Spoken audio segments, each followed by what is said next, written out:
The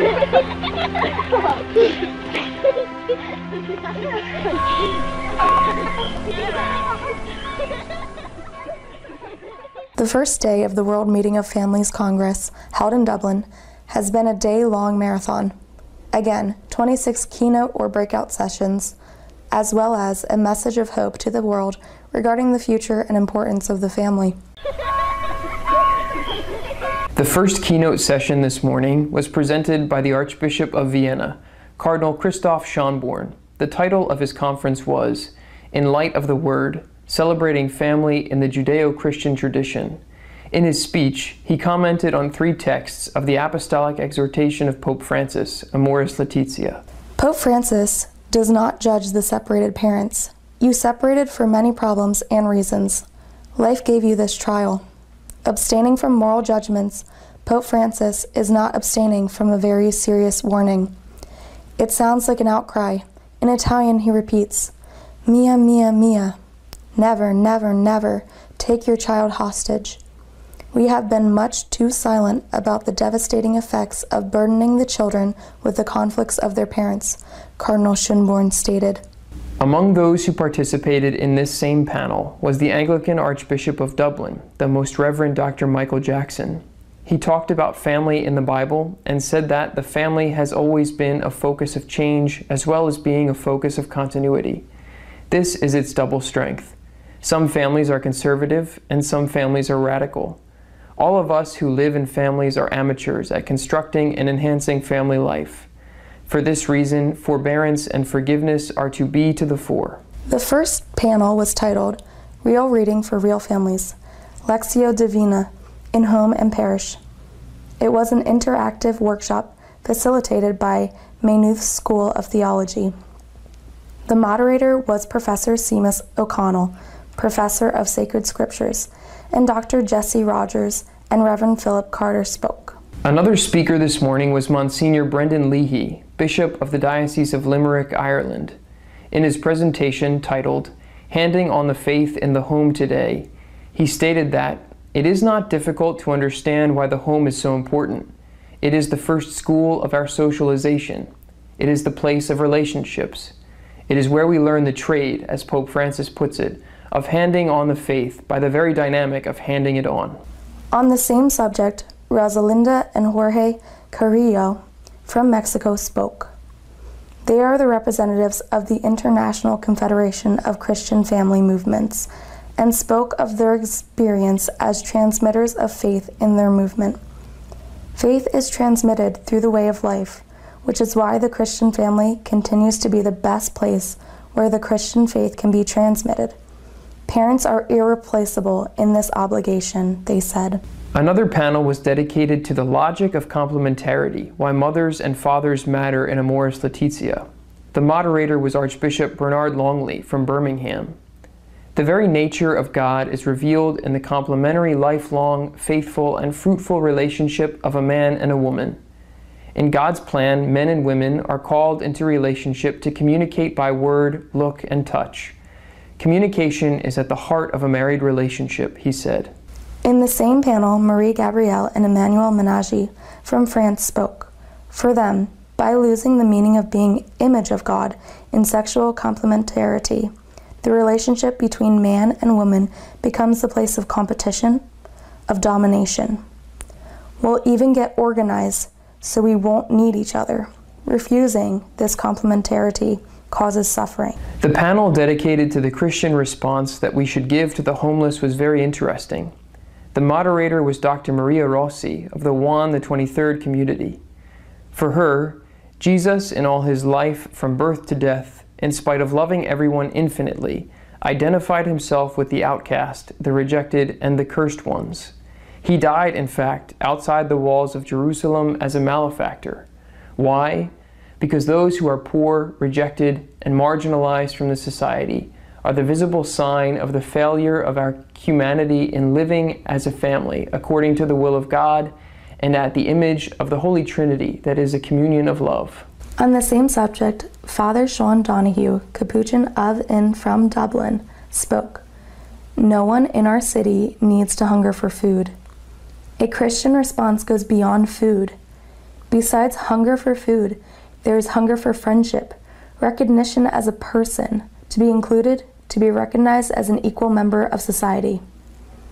We, each one of us can, like the innkeeper, respond to these basic needs by a smile, a kind word, using our voices in places where those others don't feel able to have a voice, he said. The morning session also included a round table about the situation of refugees, perhaps the hottest issue in Europe at this time. Father Michael Cherney, Undersecretary Dicastery for Integral Human Development, Mena Doherty, Reverend Mark Madden, Danielle McLaughlin, and a Syrian refugee family participated in the session. For Father Cherney, the Church is called to accompany forced migrants and refugees all along their journey.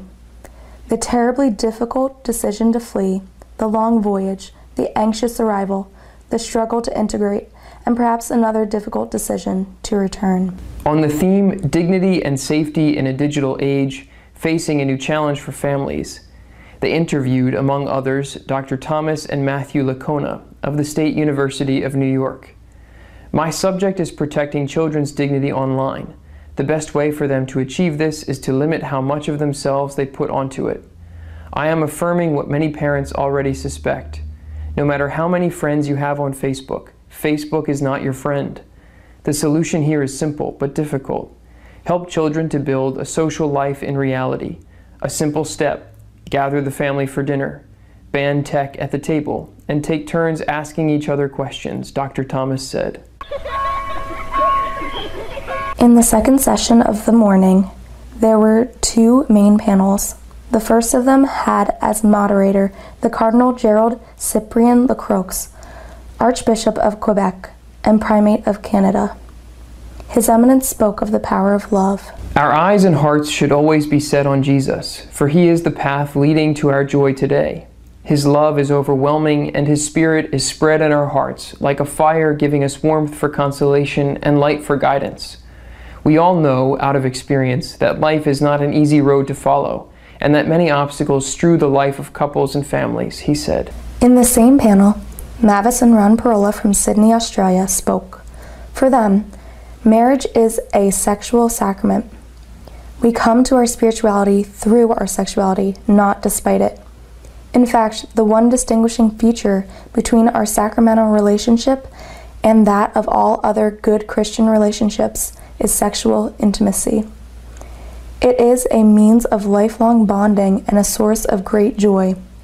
Obviously, it is not the only expression of the sacrament, but in sexual union, the total giving of self between man and woman becomes the fullest expression of the sacrament of marriage. On the theme, and the greatest is love, Pope Francis on 1 Corinthians 13, Linda Gisoni, Undersecretary of the Dicastery for Laity, Family, and Life, took part as a moderator. Also taking part were Anna and Alberto Friso of the Focolare movement, Tommaso and Giulia Cioncolini, representing the Italian Bishops' Conference Family Office, and Lydia Borzi and Andrea Alesi of the ACLI of Italy. Dr. Gisoni recalled that the fourth chapter of Amoris Laetitia presents with very concrete ideas the various declensions of love in the family from the hymn to the love of St. Paul. I am, we are, as people and as families, because we are loved, always thought, wished by God the Father in a project of love that is not closed in itself, in our individualism. It is not a me plus you, but a we. We are, as a family, only if we love. If we love and if we give this love, that in this way it multiplies and generates life. The family, a resource for society, was the theme of the panel moderated by the Irish journalist Breda O'Brien. One of those who spoke was Professor Stefano Zamagni with his wife Vera. Professor Zamagni said, if the family is the prime generator of human capital, relational capital, and social capital, not only for young generations, but for all the members of the family, it means that it must be a target of such policies. Policies aimed specifically at supporting the family, not just some or even all of its members. Public support of the family rests on the compensation of its contributions to the well-being of society, to the common good. Panel 3 of the midday was moderated by Tim Kearney from L'Arche Community. The theme was Families and Parish, supporting families with special needs. Christina Gangemi from Kairos Forum was one of those who intervened. For her, we have before us the opportunity to rediscover just how amazing Jesus was in the lives of people who experienced rejection. When we look at how Jesus approached disability, we can note that he excluded nobody. He treated their stories no differently than anybody else, and his whole ministry, every single day, saw him embrace all people. They all belonged. The next panel was dedicated to presenting the pastoral work in favor of families that is done in the Archdiocese of Toledo, Spain, in the light of Amors Laetitia. Among those who intervened was the Archbishop, Monsignor Braulio Rodriguez. 3 projects were presented: Family Rock, accompaniment of couples in the first 5 years of their marriage; Family Night and Family Day, announcement made of the gospel in the family; and Families of Emmaus, accompaniment of families served by Diocesan Caritas. Cardinal Luis Antonio Tagli, Archbishop of Manila, also spoke in the morning. The title of his lecture was Choose Life, Pope Francis on the Throwaway Culture. The second presentation was entitled A History of Visual Piety and Religious Practice in the Family Home, and was given by Professor Salvador Ryan, Professor of Ecclesiastic History, St. Patrick's College, Maynooth. The main conference of the afternoon was scheduled to be dictated by Cardinal Donald Wuerl, Archbishop of Washington, but due to problems in his diocese, he cannot attend to the meeting. After him, a group of young people gave their testimony, with which they expressed their hopes for marriage and family. Once the testimonies were finished, the celebration of Holy Mass took place in the main arena. It was presided over by Cardinal Oswald Gracias, Archbishop of Bombay. In his homily, he spoke of the Church as a family of families. The major panel of the evening was dedicated to the vocation of the business leader. The moderator was Cardinal Peter Turkson, Prefect of the Dicastery for Integral Human Development. Cardinal Turkson said that business must create or organize work that respects the talents and dignity of people, since work is an expression of the dignity of the person. This implies respect for and trust in workers' skills so as to want to delegate responsibility in a spirit of subsidiarity. In the same panel, among others, Dr. Jordian Gudenius, partner and director of Bank Gutmann AG from Austria, spoke. The family is the nexus and the driving force of a family business. The combination of entrepreneurial spirit with the corrective orientation of family values and virtues gives business families key potential as agents of the common good, he said. The other panel answered the question of why get married in the church. The moderator was Father Michael McGinty. In his speech, Father Michael said, "In this process of transformation, the couple learns from Christ the true meaning of self-giving love. They also learn how to forgive and show compassion when they hurt or disappoint each other through human weakness. With the help of the sacraments of the Eucharist and reconciliation, they can gradually move through this experience of the cross to find the joy of love, which only Christ Jesus can give." In the same panel spoke Father Jose Granados, Vice President of the Pontifical Council of St. John Paul II in Spain. For Father Granados, the Church is the place where we can foster radical commitment and love all the days of our life. For in the Church we find the assurance of God's commitment in Christ, not only to us as persons, but also to our love as spouses. Getting married in the Church means establishing as the foundation of our own commitment the radical love of Jesus for His Church. Moreover, through the forgiveness of Christ, the Church offers us a place where our love can be healed when wounded. An interesting panel was dedicated to helping families in which a member has problems with drugs. The moderator was Darren Butler, coordinator of the Irish Bishops' Drugs Initiative. The next panel was devoted to increasing awareness of the experience of Catholic families in Russia. It was organized by Aid to the Church in Need and had several testimonies. Panel 4 was entitled, Keeping Your Wits in Marriage and Family Life Today. The speakers were Father Philip Bradley and Terry Kelly.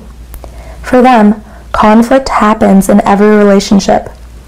The important thing is how you deal with it. This workshop explored good and bad conflict types and demonstrated how a positive and structured approach to conflict resolution can strengthen a relationship. In the afternoon, there were also 3 presentations. The first was given by Padre Clancy, an expert in Irish folklore and spirituality. The second was conducted by Professor Salvador Ryan, who spoke about religious practices in the family. The third was directed by Father Leo Patalinghug from the United States and consisted of a brilliant cooking demonstration.